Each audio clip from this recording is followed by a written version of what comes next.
n'aimez pas la mer, si vous n'aimez pas la montagne, si vous n'aimez pas la ville, allez vous faire foutre. Allez, bonjour à tous et à toutes. Premier podcast de cette série. Premièrement, on est très content de vous accueillir depuis ici la Thaïlande, plus exactement sur Phuket. On a pris la décision avec mon collègue Arnaud d'arrêter notre vie de mer, on peut dire, Arnaud, hein, de baroudeur, oui. De baroudeur, pour s'installer ici. Alors pour moi, je connaissais un peu la Thaïlande. Pour Arnaud, il y a passé 10 ans déjà, hein. Ouais, un peu plus même, ouais.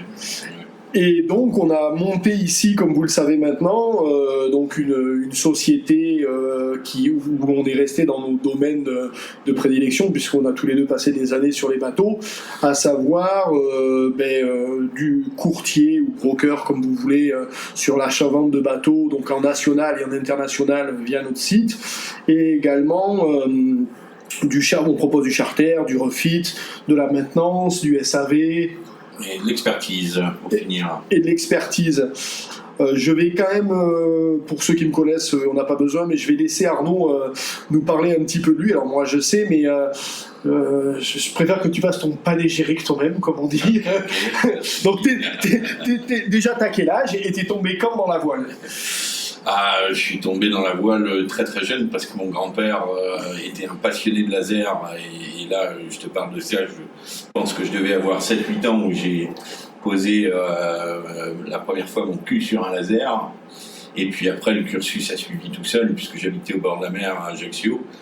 Donc je suis passé par toutes les petites étapes, c'est-à-dire l'optimiste, le laser bien sûr, le 420, l'Obi-4, et j'ai même eu à un moment donné un Windrider Rave qui était un 16 pieds sur foil, un trimaran sur foil.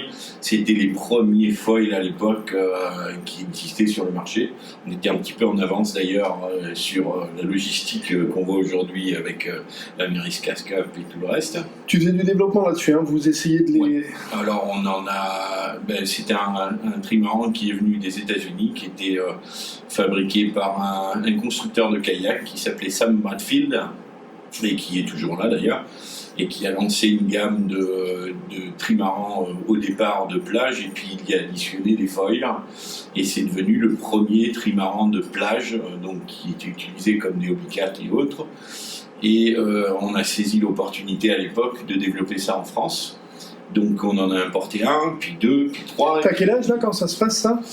Là j'avais 30 ans. Ouais. Mais là déjà, parce que là, se taper de l'Obi-4 sur foil, à un moment donné, il faut savoir naviguer quand même. Là, t'avais des... avant ça, t'avais fait de la régate ou des choses comme ça? Oui, bien sûr. Ouais. Je suis passé par le cursus régate complet, je dirais, puisque ça a commencé par des régates d'optimistes pour les premières, et puis ça a suivi jusqu'à l'Obi-4, et puis et le match racing qui m'a énormément plu au départ, quoi, hein. Match race, on faisait ça à Ajaccio sur des classes 8, donc c'était super. C'est des petits bateaux super maniables en équipe, et on se rentrait dedans. Le match racing, c'est pas de la régate classique. C'est deux bateaux qui se rencontrent et qui se poussent à la faute. Et plus ils se poussent à la faute, plus ils perdent. En fait, hein. Plus on a des pénaux et plus voilà. Et donc c'est très tactique, c'est très arrogant. C'est un système de régate qui m'a complètement envoûté, quoi, puisque j'ai continué par la suite dedans. Jusqu'à arriver un jour à poser le pied sur un America's Cup, celui de Marc Pajot, où j'ai fait... PlayStation? Non, France 2. France 2, France 3. Donc, qui étaient les classes America qui sont venues après les classes J d'époque. Ouais. Voilà.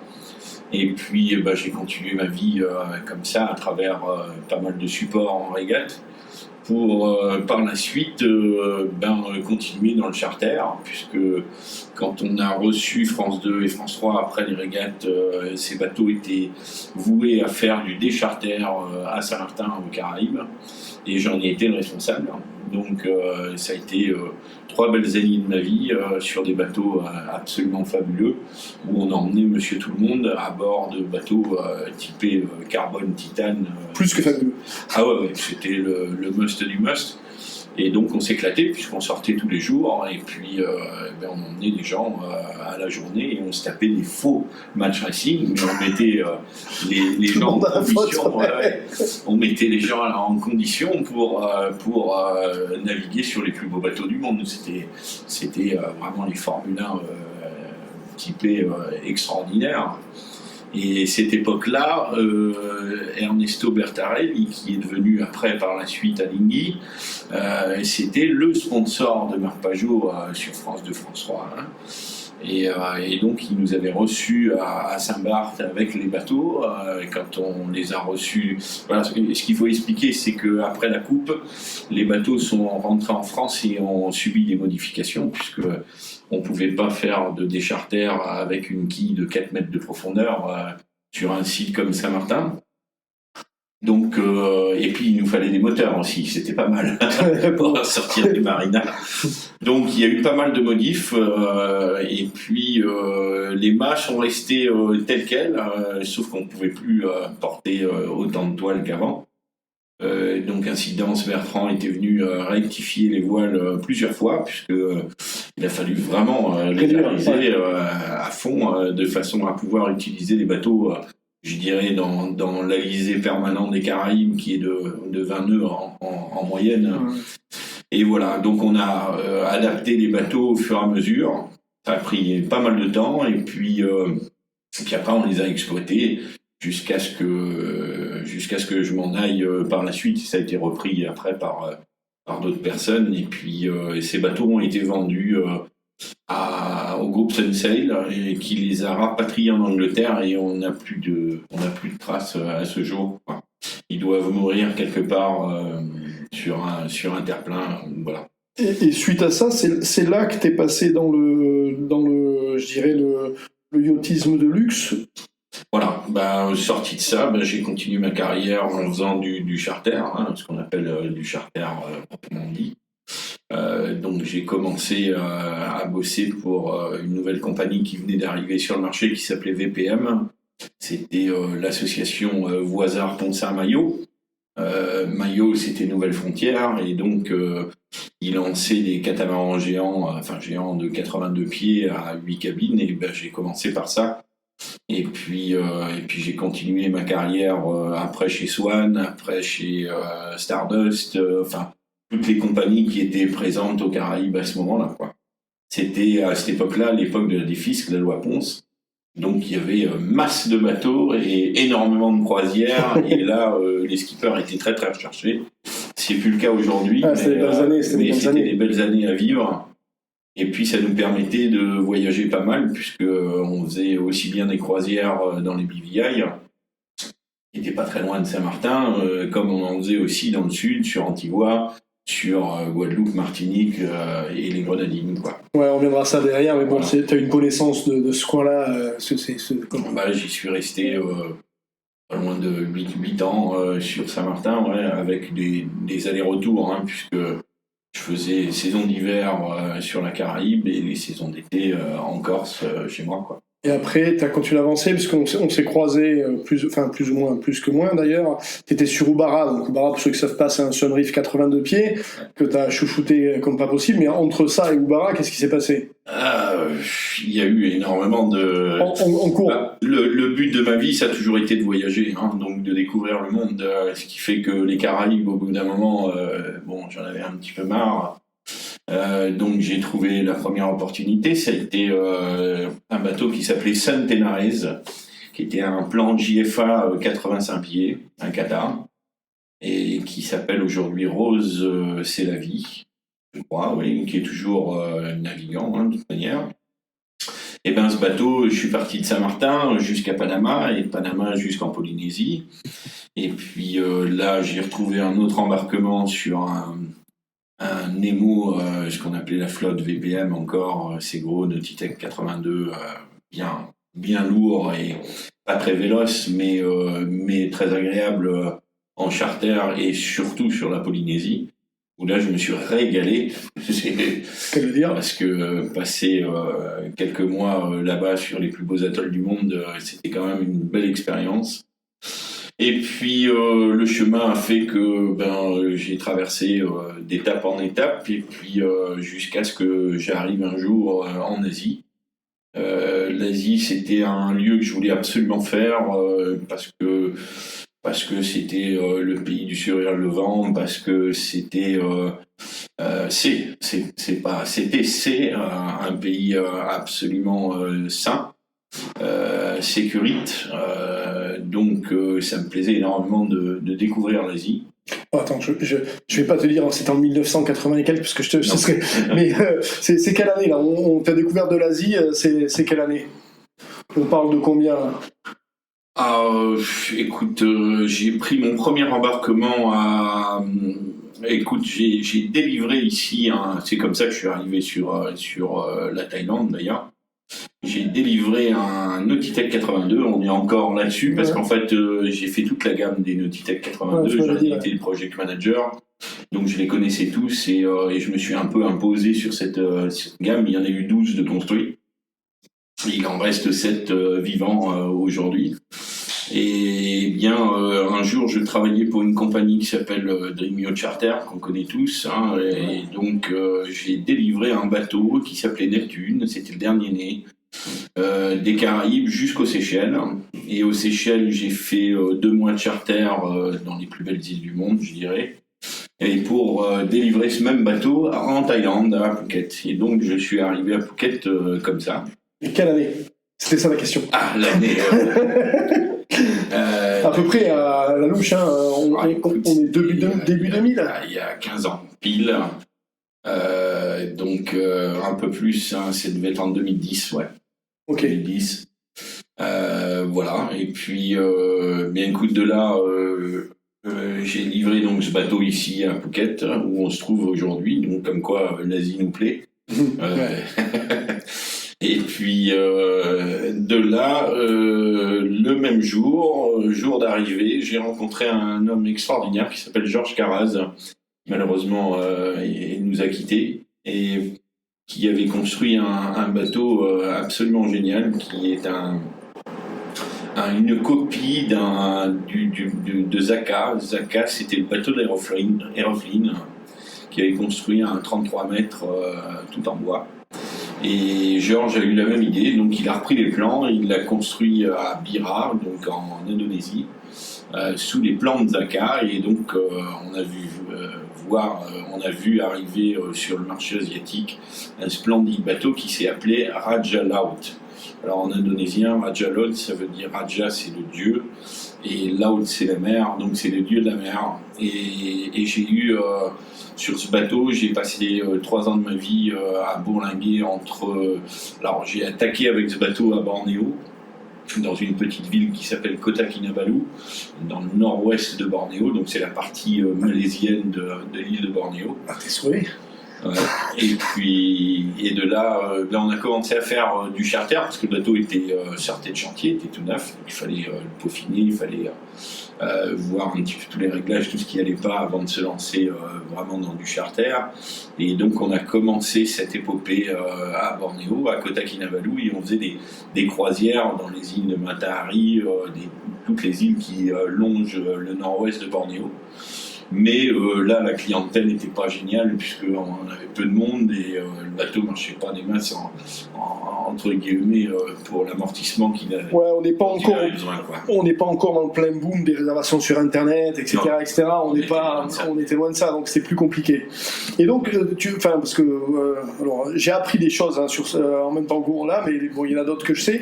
Comme quoi, on peut discuter, on en apprend toujours. 3 ans en Indonésie, et surtout, tu as découvert plein d'îles perdues au niveau plongée, au niveau population, T'as traîné tes guêtres en Indo comme personne, presque, hein, dans ces années-là, je parle.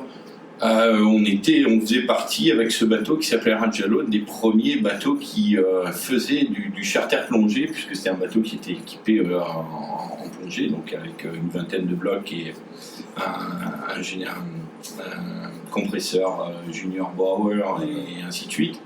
Et donc j'avais un dive master qui était une Suisse Connie à l'époque, qui était une super dive master. Et avec elle, effectivement, on a fait des plongées extraordinaires, hein, parce qu'on a eu la chance d'aller dans des coins hyper isolés, notamment à l'est de Bornéo, sur Sangalaki, sur Brao. Cousteau avait fait à l'époque des reportages sur ces sites merveilleux où il n'y a pas un bateau qui a posé une ancre. Donc je te laisse imaginer la variété de corail sur place et faune et flore extraordinaires. Donc ça a été des expériences absolument fabuleuses. Et puis de là, on est redescendu sur Bali. De Bali, on est allé sur les Komodos, sur les Raja Ampat, sur tout ce qui est de plus joli au monde, je pense, de ma carrière. J'ai rarement vu des sites aussi extraordinaires. Et en termes de plongée, absolument fabuleux, quoi. Et alors là, c'est pour, je te fais le petit coup de l'anecdote pour tout le monde. Et quand on est capitaine dans ces années-là, parce que le poids du bateau, il pèse, grosso modo, c'est un bateau lourd. Hein, il fait. Ouais, c'était Rajalod, c'est un schooner en bois en ironwood qui faisait 260 tonnes. Voilà, donc 260 tonnes. Et quand on est donc dans ces années-là et que la marche arrière ne passe plus, je vais pas tâcher là-dessus, et qu'on est obligé de faire des manœuvres de port, ça se passe comment? Ah, l'anecdote est belle. Écoute, quand je suis arrivé sur ce bateau, Georges qui l'a construit de ses mains, il avait mis 4 ans pour le faire. C'est un bateau atypique parce que, par exemple, les mâts ont été achetés sur des tangons de cargo en acier. Et on avait récupéré ces tangons qui servaient à soulever les marchandises des cargos à l'ancienne, et on les avait coupés, mis en forme, et on avait installé ça comme des mâts, quoi. Ah, c'était les bras de levage des cargos. Voilà. Que vous avez... Ah oui, d'accord. Et qui sont devenus nos mâts en 2 parties pour le grand mât arrière, puisque c'était grillé en goélette, et en une seule partie sur le mât avant, avec des baumes en acier, donc le poids était colossal. Il fallait vraiment faire gaffe au niveau des manœuvres, parce qu'une baume en acier, quand elle part, elle part. Puis c'était des baumes, c'est une baume, la baume de la goélette, elle devait faire 14-15 mètres de long, quoi, sur un gréement aurique en plus, hein, donc avec une vergue. Donc on levait avec des colliers de mât. Ouais, la totale, quoi. C'était de l'ancien. Et donc les marches arrière. Et alors la marche arrière, moi, quand je suis arrivé sur le bateau, je le connaissais absolument pas, hein, donc je découvrais le bateau. Et Georges gentiment m'avait dit, écoute, le bateau est lourd, et donc quand tu arrives devant la marina où on était à Kota Kinabalu, il me dit, tu coupes les moteurs à 4 nautiques avant d'arriver dans la marina. Je dis, ah bon, 4 nautiques? Il me dit oui, parce que il répond un peu mal en arrière, donc il vaut mieux arriver tout doucement pour pouvoir faire les manœuvres. Bon. Donc je m'exécutais à assez dire, c'était le propriétaire quand même. Et effectivement, l'atterrissage dans les marinas prenait beaucoup de temps. Les derniers 1000, il n'est pas rapide. Merci était ce qu'il était, mais bon, voilà. Et donc on arrivait, puis tout doucement, dans la marina, en marche arrière, on arrivait un peu à battre, mais il n'y avait vraiment pas de répondant. Donc c'était à la limite assez dangereux. Mais je m'y suis fait, comme on se ferait à une vieille 504 qu'on utilise, ou à des vieilles voitures où elles ont toutes leurs petits inconvénients, et puis on les aime bien à la fin. Puis on s'y fait, surtout, et donc on manœuvre en tant que tel, quoi. Et puis je dis, mais c'est quand même incroyable que j'ai pas de marche arrière sur ce bateau, quoi. Et puis et un jour j'ai insisté sur la marche arrière, et je me suis aperçu qu'elle répondait finalement, mais qu'il fallait donner des tours. Et là m'est venue l'idée de dire, merde, il y a peut-être un manque de pression hydraulique dans la boîte. Parce que si elle réagit parce que je mets des tours, ça veut dire que le circuit ne se fait pas bien, quoi. Et effectivement, après 2-3 essais assez violents sur la marche arrière, parce qu'il faut quelque part maltraiter un peu les boîtes de vitesse de temps en temps pour connaître leurs limites quelque part. Et puis sur un bateau qui a un tel poids, tu peux pas vraiment te permettre de louper ta manœuvre, hein, parce que là tu fais des dégâts, surtout sur les autres. Et puis je te rappelle que c'est un bateau qui a vécu qu'un seul propelleur, et pas de boat thruster, pas d'hélice d'étrave à l'avant, ce qui fait qu'on naviguait que sur une seule hélice. Donc en termes de manœuvre, il fallait quand même assez diplômé, je dirais. C'était chaud. Ouais, c'était chaud. Et puis un jour, je suis descendu dans la cale et puis on a regardé l'état des joints SPI qui étaient aux arrivées hydrauliques sur la boîte, et puis on s'est aperçu que tout était mort, quoi. Donc on a sorti la boîte, on a changé tous les joints SPI, on a tout remis, et puis après 4 mois de vie sur ce bateau, ça y est, j'avais une marche arrière. Bon, 20 minutes, on n'a toujours pas fini la présentation, donc là tu es sur ce bateau donc en Indonésie, et continue parce que c'est pas fini, il n'a pas fini son histoire. Ouais, mais donc après, je suis parti avec ce bateau un peu partout. C'est-à-dire qu'on a commencé le côté de Kinabalu. Non, mais la suite, après ça, t'es parti sur quoi? Sur. Mais une fois que t'as fini avec ce bateau-là, oui. Après ce bateau-là, je suis parti. Je suis resté à Phuket parce que j'ai rencontré un homme assez intéressant qui s'appelle Gulu Lalvani. Un Indien qui avait construit une marina 5 étoiles ici et qui avait besoin d'hommes de connaissances, à la fois pour développer sa marina et surtout pour piloter son offshore. Il s'était acheté un Mangustar 80 et donc il avait besoin d'un gars, d'un pilote. Et là, je t'avouerai que j'ai passé 5 ans à Phuket avec un jouet entre les mains. Il était devenu responsable de la marina qui, pour ne pas le nommer, s'appelle Royal Phuket Marina. Voilà. Nos bureaux sont dans la marina qui est juste à côté, qui s'appelle Boat Lagoon, mais on a des bons rapports avec le directeur qu'on a été voir. Comment il s'appelle le directeur de Royal Phuket, Rico, ouais. Qu'on a été voir. Et de là, donc, t'es parti sur. T'es toujours pas sur Ubara, là, hein? Ah non, mais Ubara est venu bien après. Là, ça a été le Mangustar. Après le Mangustar, on a changé de bateau et Gulu s'est acheté un Monte Carlo 80 donc, de chez Beneteau.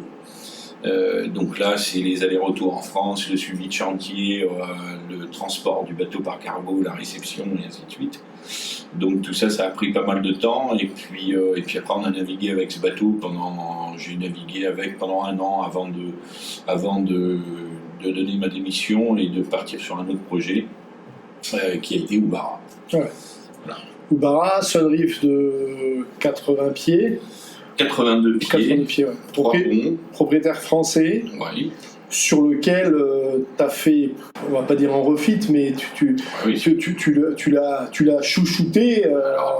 Ce bateau m'a fait avoir des cheveux blancs, plus que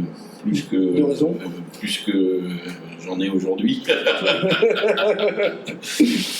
Et en fait, j'ai récupéré ce bateau à Singapour qui s'était pris un coup de foudre. Ouais, et ce bateau était pas à l'abandon, mais disons que le process assurance et tout ce qui allait avec se passait pas très très bien.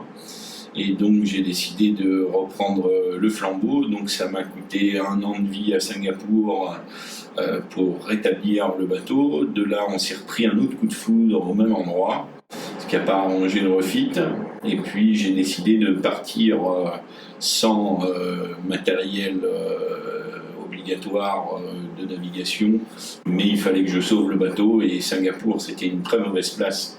Pas pour refaire le bateau, mais pour en stand-by, puisque on est à 1 degré de l'équateur et qu'il y a des orages en permanence et des éclairs en permanence. Ouais.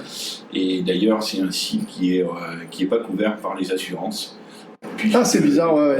Puisque on est dans un endroit dangereux et qui voilà. Donc du coup, j'ai décidé de partir avec 2 moteurs et c'est tout. Pas de pilote, pas de traceur de cartes, rien du tout.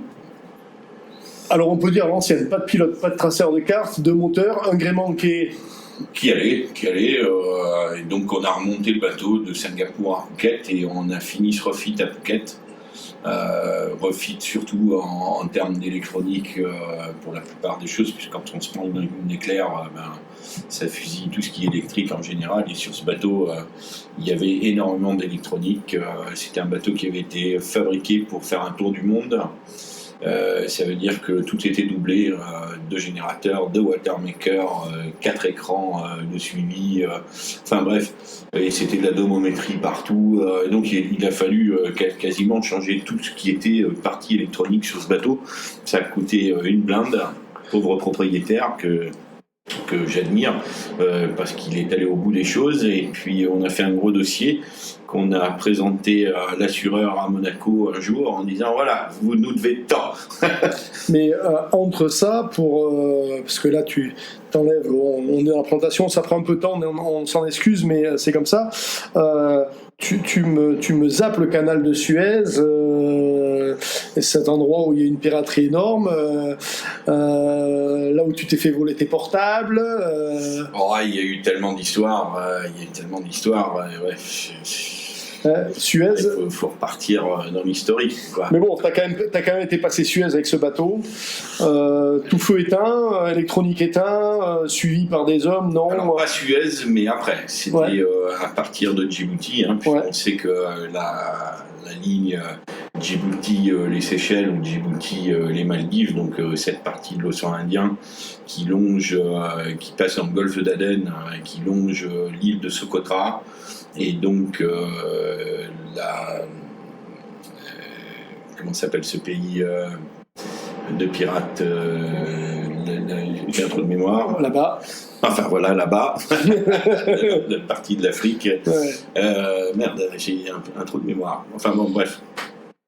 Là, il fallait être accompagné de l'armée française quand même, parce que c'était quand même très dangereux. Le problème des voiliers sur ce genre de zone de piratage, ils vont pas très vite, contrairement à un paquebot ou un cargo. Somalie. La Somalie, exactement. C'est la Somalie.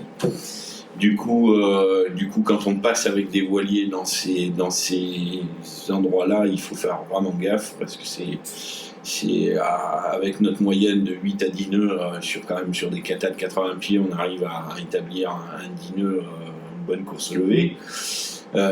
Mais c'est pas chaud, assez, quoi. c'est pas assez. Et du coup, là, on traverse sans rien, sans électronique, sans feu de navigation. Tout est éteint la nuit. On essaye de ne pas se faire voir. Et de jour, on croise un petit peu les doigts de ne pas les croiser. Et derrière, on est quand même assisté par l'armée française qui a fait du bon boulot. J'ai passé 2 fois cet endroit-là. Et 2 fois, ils m'ont suivi avec un passage tous les jours, ou de nuit ou de jour. De temps en temps, j'avais des sous-marins qui venaient me voir en me questionnant, ils savaient très bien qui j'étais, et ainsi de suite. Mais les militaires, c'est comme ça, il faut se répéter. Combien vous êtes à bord, quelle est votre direction, quelle est votre vitesse. Donc c'était un... D'un autre côté, si la veille, ils t'ont demandé si vous étiez 3, et le lendemain, tu dis on est 6, ils se disent tiens, ils les ont attrapés ou les 3 en plus. On peut voir ça comme ça, mais bon, écoute, j'ai eu du pot parce que j'ai jamais eu d'attaque.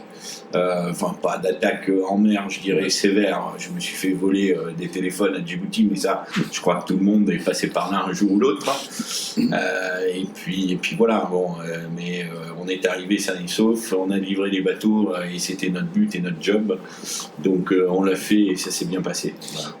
De Monaco, tu repars vers l'Asie, puisque... Ouais, le bateau est resté en Asie pas mal de temps. De par le refit, mais aussi on est parti de Phuket à un moment donné pour les Seychelles, où le propriétaire nous a rejoints et puis on a fait une splendide croisière en Seychelles, absolument divine. Fais-moi le retour. Les Seychelles, c'est... Non, pas les Seychelles, le retour donc tu laisses Oubara, la suite des événements. Je laisse pas Oubara, je suis avec Oubara aux Seychelles et je rentre avec Oubara sur Phuket. Donc, au lieu de revenir sur la France, le propriétaire avait décidé de vendre le bateau. Après, ce qui lui était arrivé à Singapour et tout ça, il avait trouvé quand même la douloureuse sévère. Donc, du coup, il avait décidé de vendre ce bateau.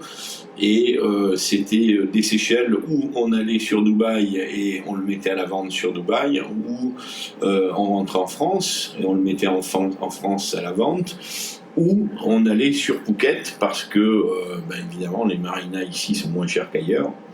Et il se trouvait qu'à ce moment-là, je m'étais associé avec Giovanni Toumi, Infinity Yacht, et on représentait Sunreef. On était dealership Sunreef. Donc pour nous, c'était un super support d'avoir un Sunreef 82. On parle du temps où il y avait très peu de 80 pieds Sunreef. Aujourd'hui, il y en a beaucoup. À travers le monde parce qu'ils en ont vendu beaucoup. 2 ans d'attente sur les bateaux là. Maintenant, on a 2 même 3 ans d'attente avant d'avoir un bateau. Alors qu'à l'époque, Oumara, c'était le numéro 1, c'était un One-Off 82. Sur ces mêmes moules, ils ont fabriqué un 88 derrière et c'est tout. Donc c'était vraiment... et puis c'est un bateau qui avait été fabriqué pour faire un tour du monde. Donc le propriétaire avait été exigeant sur la construction du bateau.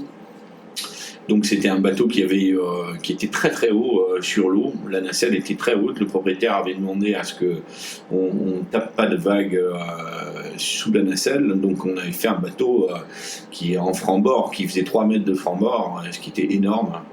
Donc une place gigantesque à bord. Et puis un bateau costaud, quoi. Vraiment costaud à tout point de vue. Ton retour à Phuket. Oui, et donc... Et qu'est-ce que t'as fait une fois que t'es rentré à Phuket? Alors, retour à Phuket, on est... Je regarde le temps défiler, mais on n'est toujours pas revenu. Retour à Phuket, c'est 4 mois de mise en vente, 2 mots de chauffée avec le bateau, et on n'a pas trouvé acquéreur sur place. Et le propriétaire en a eu marre d'attendre et m'a demandé de ramener le bateau en Europe, en France, puisqu'il résidait sur la Côte d'Azur et qu'il voulait son bateau là-bas, ce que je peux tout à fait comprendre. Donc c'est ce qu'on a fait, on a ramené le bateau par cargo. Donc on l'a fait lever par Seven Star à Phuket, et puis je l'ai réceptionné à Gênes en Italie. Et de là, on s'est rendu chez le propriétaire qui en a profité un petit peu avant de l'emmener à La Ciotat et faire chez Alain Gabé pour faire un refit total du bateau. Gabé qui s'est après traduit par Notec qui a suivi le chantier, et puis là on est resté 7 mois sur le tarmac pour refaire ce qui allait plus. Changer le gréement dormant, refaire les peintures, réviser les moteurs, sortir les arbres, envoyer les hélices, refaire les enrouleurs, enfin la liste était exponentielle. Et puis 7 mois après on est reparti à l'eau, et là on est parti sur la Caraïbe avec ce bateau, propriétaire ayant une propriété à Saint-Domingue, à Punta Cana, on est parti là-bas. Voilà, donc... Et tu quittes Oumara quand, là? Eh ben, je quitte Oumara à Punta Cana. Punta Cana, ouais. De là, tu vas où? Bon, après être arrivé à Punta Cana, moi, l'Amérique, la Caraïbe en général, je l'avais déjà pas mal fait. Ça m'enthousiasmait pas trop de vivre là-bas. Donc j'y étais allé par obligation, mais mon désir c'était quand même de revenir sur l'Asie, Donc mon pote Xav m'a appelé un jour de Bali, il m'a dit écoute, j'ai un super plan pour toi, j'ai un Lagoon 62, le propriétaire paye super bien et il a besoin d'un vrai capitaine pour gérer son bateau, il vient de l'acheter. Il est basé sur Bali, est-ce que ça te tente? J'ai dit, oui, évidemment que ça me tente. Bali, c'est un endroit de rêve, donc oui, je suis preneur. Et voilà, et puis la décision s'est vite prise. 15 jours après, je prenais l'avion, et 20 jours après, j'étais à Bali, j'avais traversé la planète en avion, et puis j'ai recommencé ma vie en Asie, là où refit du bateau à Bali. T'as fait le refit de... C'est celui-là que t'as refité? Non, celui-là, il était impeccable. Il était impeccable, parce que derrière, t'as refité un bateau, ça c'est après, c'est Covid. Voilà. Covid, ouais. Partie Covid, là, on a eu... il y a une société française qui a acheté 2 bateaux à Dream Yacht qui étaient à l'abandon à Bali pour cause Covid, ils les louaient plus. Donc en France, ils se sont fait leur micmac, ils ont vendu les bateaux ensemble. Et le mec cherchait quelqu'un pour gérer le refit des 2 bateaux, et donc c'est ce que j'ai fait. Ça m'a pris un an pour faire 2 catas de 60 pieds avec une bonne équipe, avec mon pote Stéphane Desbouchaux qui est un orfèvre en termes d'ébénisterie, de bois et de refit.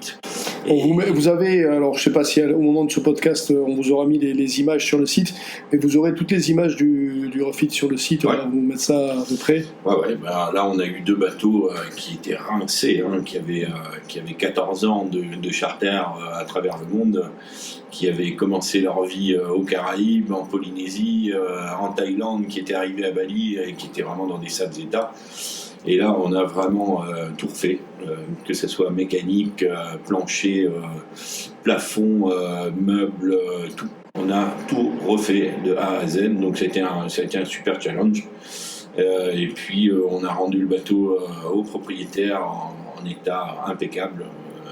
Je dirais intérieurement et niveau pont, il restait des peintures de coque à faire, mais ça a été fait par la suite en France. Et de là, tu restes sur Bali, tu fais capitaine ou tu fais broker de suite?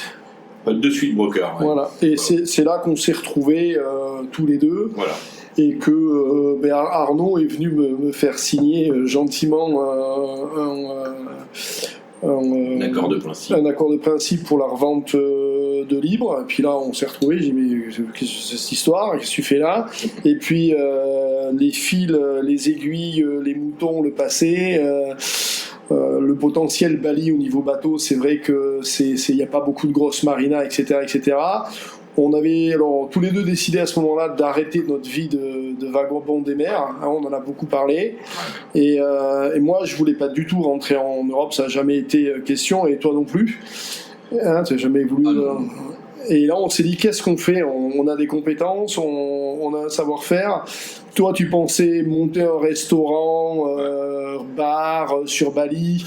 Moi, j'avais une autre idée que je voulais développer. Puis un soir, à l'apéro, on s'est regardé, on s'est dit, ce serait quand même stupide de ne pas rester dans nos domaines de compétences. Ah oui, puisqu'on a 30 ans chacun d'expérience et qu'il fallait le mettre à partie et développer ce qu'on sait déjà bien faire et rendre service aux gens finalement, puisque quand on en a parlé, on s'est dit, mais regarde autour de nous, la plupart des brokers et des agences qui existent, il n'y a pas un seul mec qui sait ce que c'est qu'un winch, une tétière, un jockey pool, un tangon, personne ne sait.